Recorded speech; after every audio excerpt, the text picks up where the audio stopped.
عليكم، واش راكم البنات؟ ان شاء الله كامل تكونوا بخير وبالصحه بالهنا. نقول لكم صليوا على الرسول عليه افضل الصلاه والسلام، ونبداو على بركه الله. الفيديو تاعنا اليوم اللي حبيت نشارك فيه معكم تحضيراتنا العرسي. ربي يكمل ان شاء الله. كل وحده راهي مقبله على الزواج، وكل وحده راهي مخطوبه. ربي يهنيكم جميعا وربي يسعدنا كامل في ديارنا. واليوم شاركت معكم هكذا البنات كما شفتوا في بدايه الفيديو. درت لكم مقتطفه صغيره هكذا على لمحه واش كاين في الفيديو وواش رانا مع التحضيرات يعني النهائيه للعرس ان شاء الله. هنا البنات كنت هذو المقتطفات صورتهم لكم هكذا من قبل واش كنا نحضروا وكلش. هنا بدينا بهذو العلب تاع الكاطو، كنا طبقناهم لهنا البنات. انا هذو كنت كومونديتهم على واحد الباجا في الفيسبوك، حاطتهم غير ب 2500 العلبه هذه البنات. هنا في الشارع في العلمه لقيتهم يعني ب 3500 4000 وكاين لي بريم اكثر. ايا وليت انا لقيتها في الباجا غير ب 2500 ولا 2200 للحبه، وليت كومونديتهم يعني عليها. هنا كنا انا وخواتاتي هكذا ملمومين ونطبقوا فيهم مع الزهو تاع العرس، وكم على بالكم الحاله كيفاه. هنا كيما راكم تشوفوا كنا نطبقوا فيهم هاي الطريقه البنات. طبقيهم يعني ساهلين في التطباق تاعهم. انا كنت كومونديت يعني واش كنت محتاجه يعني قد المعارض تاعي اللي راح نديرهم. درت كميه كبيره. هنا كنت اني نطبق فيهم غير بالعقل، ما مش يبانوا لكم في الفيديو. ومن بعد كي كملناهم وخلصناهم يعني درتهم بجهه وخليتهم. هما لي بواط هذو تاع الكاطو يقلقوا في التطباق تاعهم، هذا ما كان. سينو هما يعني شكل تاعهم باهي بزاف البنات. يعني كي تحطي فيهم هذو يهزوا 3 حبات، وكاين تاع زوج كاين تاع 4. تما انت واش راكي حابه كوموندي هي توجد لك وتخدم لك. ما اذا تحبي تحطي 4 حبات كاطو من داخل تخدم لك تاع 4 هي. تما انت واش حبيتي كيما قلت لكم. ولا هنا ثاني كملنا هذا لي بواط كامل طبقناهم وتهنينا منهم، وولينا للتحضيرات الاخرين. يعني كل واحده واش راهي دير، كل واحده واش راهي توجد مع الفرحه هذيك تاع العرس. راكم على بالكم كيفاه. وكنا هنا مزيين الحاله مع شويه غناء وكلش. هنا ولينا من بعد زيدنا وجدنا هذو اللي مدوهم الاولاد هكا كل واحده واش تحب دير. انا كنت درت هذا الفيتاجي، وكنت درت لهم المونغوتي البنات هذيك تاع الشوكولا. يعني كنت شريت هكذا كميه منها هي وهذا الفيتاجي، وحطيتهم لهم. تقدروا ديروا لهم معهم حلوى، تقدروا ديروا معهم شكاوي ولا كوجاك، يعني كيما تحبوا نتوما تحطوا لهم. يعني الاولاد لازم ثاني يفرحوا كيف ما الكبار كيما الصغار.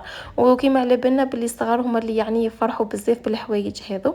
كيف ما لازمش ننساوهم، يعني ديروا لهم ولو حاجه خفيفه. هما ثاني للقهوه درت لهم هكا كيما راكم تشوفوا هذا اللي يجي. ومن بعدها حنحطهم يبردوا البنات. بعد ما كملت يعني درناهم ومباليناهم كامل في هذا لي ساشي هذو.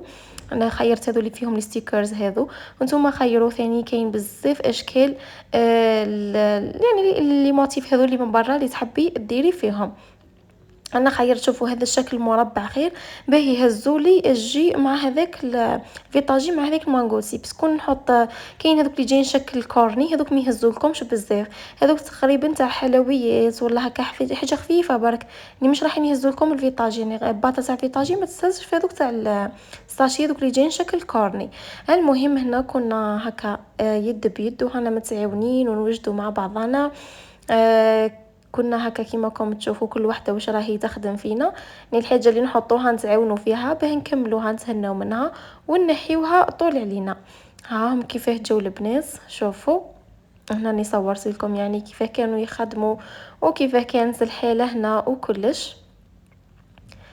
ها هم وقلت لكم هذو من بعد لازم تحطوهم يبردوا، يعني مستحيل تخليهم هكذا في السخانه هذه. والعلب هذو ها هم كنا ثاني نخدموا منها بجهه ونوجدوا ونحطوا. يعني كم تشوفوا الحاله كيفاه راهي البنات القضيان بجهه من ثم. يعني كل حاجه وين كانت محطوطه. هنا ها هم زالوا معهم. شوفوا لي الاجواء هذيك البنات وتحضيرات تاع العرس ولي ما قبل العرس هذيك، يعني تحسي بواحد الجو خير من العرس بهذا ذاسو. ومن بعد هنا ولينا للحلوى والشواكل. هنا راح نخلطوهم مع بعضهم، وما كانش يعني يفوت عرس ولا تفوت هكذا فرحه وما نديروش فيها هذه القصعه اللي نخلطوا فيها الحلويات تاعنا البنات. يعني في كل البيوت الجزائريه ديروا هذه العفسه تاع الحلويات نخلطوهم ونديروهم يعني سنيوات ولا تمديهم للولاد ثاني. هنا انا كنت البنات هذو حنديرهم في السنيمه، يعني عليها خلطت كلش في بعضه لهنا، شواكل كاوكاو تمر، هذه الجوزيه، يعني حطيت كلش. ومن بعد هنا خلطت، ومن بعد الجوزيه عاودت نحيتها باه نشبح بها من فوق، يعني كنت خلطتها. ومن بعد قلت لها نحيها ونخليها يعني ديكور من فوق غير تجي مليحه.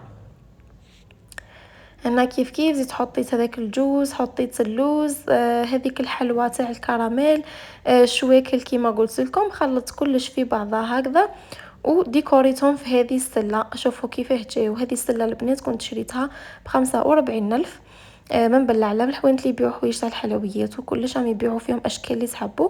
ودرت السنيوه هذه الثانيه كيف كيف كنت شبحتها بالطريقه هذه. هاهم كيفاه جاو، يعني درت لكم فوطوات هكا. وانتوما اللي راهم ثاني عندهم عريس، اخواتهم عريسهم، قولوا لي وراكم في التحضيرات وين عدتوا فيها، واش راكم توجدوا. ولا احنا بالنسبه للكاطو البنات حبيت نشارك معكم الموديل الاول تاع الكاطو اللي درناه. هنا انا كنت عجنت البنات 2 كيلات برك، ومن بعد زيت الكيله الثالثه، يعني درت 3 كيلات تاع صابلي هذا كيما راكم تشوفوا. والصابلي هذا خرج البنات بنين يهبل، خرج الطري والشكل تاعو جا روعه. درت 3 كيلات تاع زبده مع انا في الاول قلت لكم عجنت غير 2 كيلات، ومن بعد كملت الكيله الثالثه. هنا درت لافاني، درت سكر كلاصي، انشا حطيت يعني بالكيله، وسكر كلاصي. تقدروا تقولوا كي زدت هذيك العلبه الثالثه تاع الزبده تما راح يدي لكم 6 كيسان سكر كلاصي، كل كيله ب2 كيسان هكذا. ومن بعد راكم تخلطوا. انا ما نكذبش عليكم كي تكون كونتيتي هكذا كبيره ولا تاع عريس تاع حاجه هكا كبيره لازم تخلط باليد، ما نمشيش نبقى نخلط فيها بالباتور هكذا به نزرف فيها ونخلط بيدي خير وخير. هنا نزيد في السكر كلاصي، ومن بعد زيد لها نشا. النشا البنات في كل كيله نديرو كاس سكر، كاس نشا هكذا. هذه هي الطريقه اللي نخدموا بها الصابلي باه يخرج لكم مليح. هذا الكاس الثاني تاع نشا، الكاس الاول تاع نشا، ودوك نزيد الكاس الثاني. قلت لكم هنا كنت لميت هذا الكيله في بعضها، درت 2 كيلات هنا تاع زبده مع 6 كيسان سكر كلاصي و2 كيسان نشا، مغرفه كبيره لافاني ورشه ملح، ما تنساوش الملح. خلطوهم مليح حتى وين تشوفوا داك القوام تاعهم تخلط لكم مليح مليح. ومن بعد لهنا البنات راح نزيدوا لهم البيض. البيض ثاني في كل كيلة راح نديروا 3 حبات بيض يكونوا كاملين. دونك لهنا كنت انا واختي يعني نخدموا فيه، وكما راكم تشوفوا يتعاون فيا، يعني تعاوننا فيه ودرناه. قلت لكم جا بزاف هايل البنات، جا بطري وجا هش هذاك الكاطو، يعني ما يجينيش هذيك اللي يسكمش في الكوشه ولا، جا هايل. وكما قلت لكم العرس لازم له المتعاونه في كلش البنات، يحب المتعاونه ويحب اليد، هذه هي. هنا كنا يعني غير باش نحطوا نخدموا في هذاك الكاطو، ما لقيت شوفوا مع السخانه هذه وكلش والله يعني الكاطو يتعب بزاف بزاف. الاخوات اللي راهم يديروا يخدموا في لي كوموند وكلش نقول لكم ربي يعينكم، يعني مع السخانه هذه والفور يعني تبقى شاعله النهار كامل، ولا غير يعني حاله معاناه اقسم بالله. يعني الانسان دوكا قاعد في حد ذاته مش حامل السخانه هذه، فما بالك نهار كامل وتيغير مع لي كوموند وكلش. وهنا درت لكم قلب المتتبعات الغاليات. واذا وصلتوا معايا لهنا البنات نقول لكم ما تنسونيش من الجيم والبارطاج للقناه فضلا منكم حبيباتي. واي وحده راهي تدخل القناه جديده نقول لك ان شاء الله تستفادي مني، وان شاء الله نديو افكار من بعضنا. وكل ولايه البنات تقول لي واش يحضروا في اعراسهم واش يديروا. يعني الاخوات بزاف معايا هنايا راهم يقولوا لي بلي راهم عرايس لي كومونتير، وراني نقرا في لي كومونتير تاعكم وحده بوحده البنات. وشكرا بزاف بزاف لكل وحده راهي تدعي لي ودعواتها ان شاء الله. ان شاء الله اي وحده تدعي لي نقول لك ولكن بالمثل الدعوه تاعك ان شاء الله كيما دعيتي لي ربي يجازيك على هذيك الدعوه ان شاء الله. وهنا كنت البنات لميت هذاك العجين اطرحته هكذا بين ساشي باه تجيني الخدمه سهله ونظيفه، يعني باه الحبه نهزها من بعد ما تعبنيش خلاص. قطعتها بهذا الطابع هاهم، ومن بعد حطيتهم يطيبوا. شوفوا الكاطو البنات ماشي لازم ديروه رقيق، لا درتوه رقيق ما تجيكمش الحبه مليحه. هنا وجدت له ثاني كريمه الزبده وهاني ندير فيها هكذا. وفي النص راح ندير صوفيا كراميل. شوفوا طرحناها انا واختي كامل على طابله، يعني هذا النص ماهوش كامل، يعني طرحنا النص هكا واش هز الطابله، ومن بعد زيدنا طرحنا الكونتيتي الثانيه. هنايا كنت درت كريمه الزبده في الحويشي هكا، ومن بعد زيدت وليت درت لها صوفيا كراميل في النص كيما راكم تشوفوا، وبدينا نسكروا فيه بالطريقه هذه البنات مع السخانه. يعني كانت لازم الكليماتيزور تكون شاعله به على الاقل كي تخدمي باليز، وثاني ما تعبكش الكريمه ولا الشيكولا في الخدمه تاعها. على بالنا الصيف الشيكولا يتعب بزاف في خدمتها، ملي كي تكون لك البروده شويه هكا في الدار ولا اي تساعدك، يعني مش راح يذوب لك الكاطو.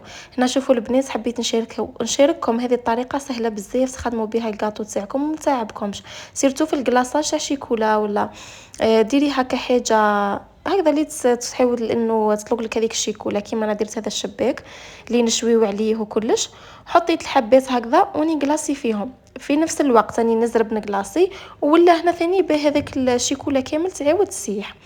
هنا درت ورق الطهي ثاني على هذيك السنيوه، وكنت نحط به الشيكولا تزرب تنشف لي، كنت غير نشفهم نديهم شويه الكليماتيزور ونحطهم به يزرب تشيح لي يعني هذيك الشيكولا، ونكمل نهزهم. هنا ديكوريتهم ثاني بهذا الورد البنات، هذا راه يتباع بالالوان كيما تحبوا نتوما، كاين في الالوان كيما تحبوا، وكل واحد بقداه يبيع فيه يعني البري تاعو. هذا تلقاو عند اللي يبيعوا حوايج تاع الكاطو وكلش، ودرنا لهم الشكل هذاك الموتيف تاع الخاتم. هذا هو الشكل تاعهم كيفاه جا، قلت لكم خليتهم نشفوا شويه، ومن بعد ولينا حطيناهم في لي كيسات. وهذه لارغونزا البنات انا درتها في البلون هي ولي كيسات باه يبان الشكل تاعهم وتجي مليحه. ها هم لهنا شوفوا لي الحبه كيفاه جات هنا بعد ما نشفت، جا ما شاء الله، يعني جا شكل بزاف هايل. تقدروا ديروا في المناسبات في اي اعراس افراحكم يعني كامل. يعني هذه الوصفه ننصحكم بها، وثاني الشكل يهبل، يعني حاجه تعمر العين، وكي ديريها ثاني في العلب بتجي هايله هايله. شوفوا لهنا كيفاه كنا درنا كونتيتي الله يبارك، يعني ما كنتش صورت كلش انا في الكميه اللي رانا خادمينها، انا صورتكم غير السني هذا برك، والباقي خليتهم ينشفوا. وهنا اختي كانت ثاني توجد في لي موتيف هذو تاع الكاطو الثاني، دارت هذا الشكل وردات في الاورانج مالغري ما مش يبانوا لكم في الفيديو، مي الشكل تاعهم جا بزاف مليح. كنت انا نعاون فيها برك نحط في السني هذا ما كان هي كان نستخدم فيهم. كانت يعني بعجين السكر شريناها في لورانج وخدمنا بها، ها هم كيفاه. ولا هنا امي كانت ثاني تخدم في الدجاج للعرس كما راكم تشوفوا. قلت لكم هذه هي تجهيزات المسبقه اللي قبل العرس تكون، وكل وحده واش تكون تخدم، وحاجه بحاجه وهي عاقبه ان شاء الله. وربي يدوم افراحنا وافراحكم جميعا ان شاء الله يا ربي. هنا صورت لكم ثاني مقتطف صغير كي كان نستخدم في الدجاج وكلش، اني ما خليت ما صورت لكم، صورتكم كما قلت لكم كلش. وهنا في الاخر الدجاج بعد ما غسلته ونظفته يعني ما قطعتوش، خليته هكذا. بس الطباخ هو اللي يطلب لهم قداه دجاجه وكيفاه يخدموها وكلش. خدمتها هي وانا غلفتها لها لهنا برك وخليتها في الكونجيلاتور باه من بعد تلقاهم واجدين ويعني تستعملهم طول. هذه هي هكذا باه من بعد طول تمديهم للطباخ مع حوايجو مع اللحم مع الامورات اللي طلبهم لكم، تجيكم حاجه سهله. يعني ثم تهزيهم بعد ما يغلاصيو كي يغلاصيو هكا تهزيهم وتحطيهم طول.